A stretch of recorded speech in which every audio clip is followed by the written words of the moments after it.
Hello friends, good morning, welcome back to my channel. তো আজকে বিশ্বকর্মা পুজো তোমরা সবাই জানো। তো প্রত্যেকটা ঘরে ঘরে করবে বা গ্রেজে গ্রেজে করবে যারা পুজো করে। তো আমাদের কাকুদের ঘরে আজকে পুজো আছে, যার জন্য আমি সকালে উঠে একদম রেডি হয়ে গেলাম। তো গাইস, এদিকে লাবড়ার জন্য অনেক সবজি কেটে রেখে দিয়েছে, আগের দিনই কেটে রেখে দিয়েছে, কারণ এগুলো তো কাটা সম্ভব নয়, অনেকটা সময় লাগে জানো।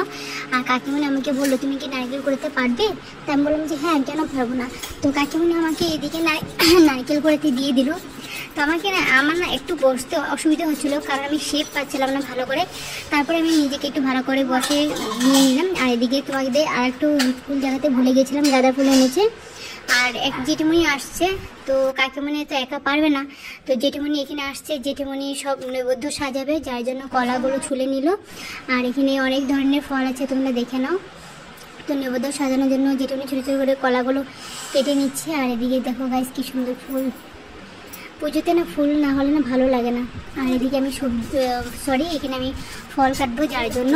তো ফল কাটার জন্য আমি একটা পেপার বিছিয়ে নিলাম। পেপার যদি আমি বিছিয়ে না নিই, তাহলে ফলের রস আর চোখলাগুলো কি হবে, সব নিচে পড়বে, যার জন্য পাকাটা পিছল হবে আর নোংরা হয়ে যাবে। তার জন্য আমি একটা পেপার সুবিধার মতন পেতে নিলাম। আর এখানে আমি ফলগুলো কাটছি। যেটুকুনি আমাকে বললো যে তুমি একটু ছোটো ছোটো করে শসাগুলো আমাকে কেটে দিবে। তো নৈবেদ্যের জন্য একদম ছোটো ছোটো করে আমি কেটে দিলাম। আর এদিকে আমি নাশপাতি কাটছি। আর জেঠিমণির সাথে সে হাসাহাসি গল্পও করছিলাম একটু এর মধ্যে। তারপর এখানে ছোটো ছোটো করে আমি এখন মুসুম্বি কেটে দিলাম। আর জেঠিমণি আমাকে বললো যে নৈবেদ্যের জন্য 11টা দিব, তো 11টা তুমি আমাকে ফল দাও। আর এদিকে আমি আঙুরগুলো ছিঁড়ে রেখে দিলাম ভালো করে। আর এদিকে আমি নাকফল কাটছিলাম, নাকফলগুলো ছোটো ছোটো করে কেটে দিব এখন। আর এদিকে ডোনা ঘুম থেকে উঠে আমাকে বলছে গুড মর্নিং বৌমনি। আর এদিকে না একটা কাকু ফল এনেছে, টমেটো মতন দেখতে। তো জেঠিমণিকে আমি বলছিলাম যে জেঠিমণি টমেটো দিবে নাকি ফলে, বলে কি কোথায় টমেটো? পরে আমি বলছি দেখো টমেটো মতনই দেখতে। তো এই ফলটার নাম আমি ভুলে গেছি, আমাকে জেঠিমণি বলেছিল ফলটার নাম কি, তো আমার মনে নেই। তো দেখো গাইস, কি সুন্দর টমেটো মতন দেখতে। আর ফলটা না খেতে বেশ অনেকটা টেস্টি আছে। তো জানি না, আমি ভুলে গেছি নামটা কি যেন ছিল। তো তোমরা কমেন্ট করে আমাকে বলবে ফলটার নাম কি। টমেটোর মতনই দেখতে অনেকটা। আর এদিকে আমি এখন ছোটো ছোটো করে খেজুরগুলো কেটে দিচ্ছি, কারণ আমি যদি একটা একটা করে খেজুর পুরো বাটাতে সাজিয়ে দিই না, তাহলে জায়গাটা হবে না। যার জন্য যেটুকুনি আমাকে বললো ছোটো ছোটো করে আমাকে খেজুর কাটিয়ে দেওয়া, যেহেতু নিয়ম নৈবেদ্যের জন্য 9টা আইটেম দিতে হবে। আরে ডোনা আমাকে কি জানি বলছে। ভিডিওটা এরকম বন্ধ হয়ে আছে, তো ওই জন্য আমি করিনি। ঠিক আছে, আমি আরেকটু রেসিপি খেয়েছি আরো না। হ্যাঁ, তুমি যা ব্রাশ করে আসলে আমার ওই তুমি ব্রাশ করে নিয়েছো। বাহ, কত ফাস্ট দেখি তো না। আমি পাপা পকেট লাগিয়ে দিয়েছি, আমি পকেট করে তোরে বাস। আচ্ছা, আমি তো হচ্ছে ডোনা ব্রাশে করলে কি কেটে দিতাম খেজুরগুলি। বলতে আমার কেমন স্টাইল করে জানা দরকার মনে কি বলবো না। আর এদিকে সবার শেষে আমার কাটা হচ্ছে জাম্বুরা। তো আমার তো জাম্বুরা বেশ ভালো লাগে, গরম মানে ঠান্ডা দিনে বসে একটু মেখে খেতে অনেকটা ভালো লাগে। তো আমি পুজোতে জাম্বুরাটা বেশি পছন্দ করি না। ছোটো ছোটো করে জাম্বুরাগুলো আমি কেটে দিলাম জেঠিমণিকে। আর জাম্বুরা যারা ভালোবাসো আমাকে বলবে। আমি জাম্বুরা ভালোবাসি, কিন্তু ঠান্ডা দিনে একটু মেখে লঙ্কা ওই তোমার এসে কী বলে লেবু পাতা এগুলো দিয়ে আমি খেতে ভালোবাসি, নাহলে আমি জাম্বুরা এতটা পছন্দ করি না। তো মোটামুটি আমার ফল কাটা হয়ে গেছে, তোমরা দেখতেই পারছো।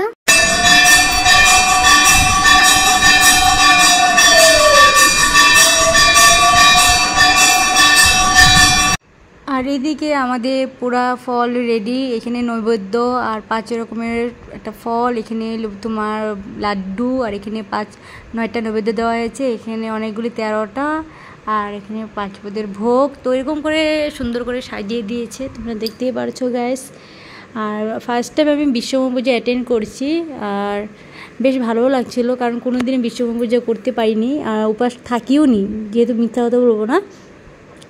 আর এদিকে কাকিমণি আমাকে বললো যে অনামিকা তুমি কি সবজিগুলো ধুতে পারবে?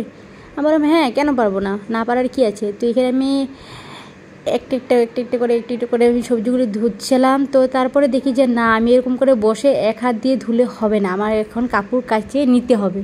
তো কাপড়টা একদম কেচে নিয়ে আমি একদম তাড়াহুড়া করে পুরা ফাই ধুচ্ছি, তোমরা দেখতেই পাচ্ছ গাইস আমাকে।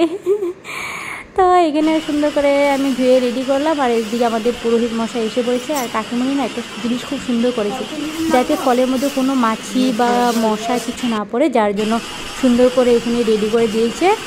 আর আমাকে তো তোমরা দেখতেই পাচ্ছ, আজকে আমি স্নান টান করে এই শাড়িটা পরেছি। আর এই শাড়িটা আমার নতুন মা দিয়েছিল।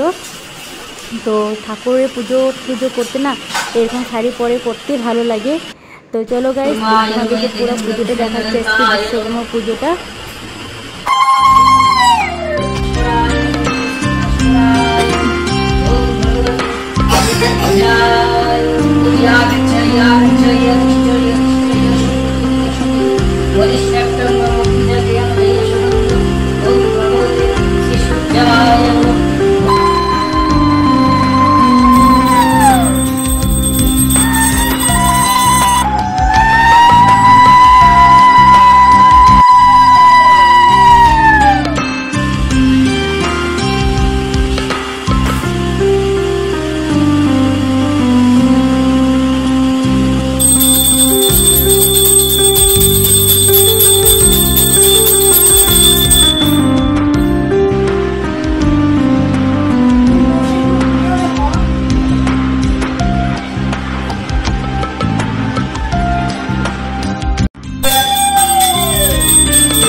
শেষ হয়ে যায়, আমরা অঞ্জলি আগেই নিয়ে নিয়েছি।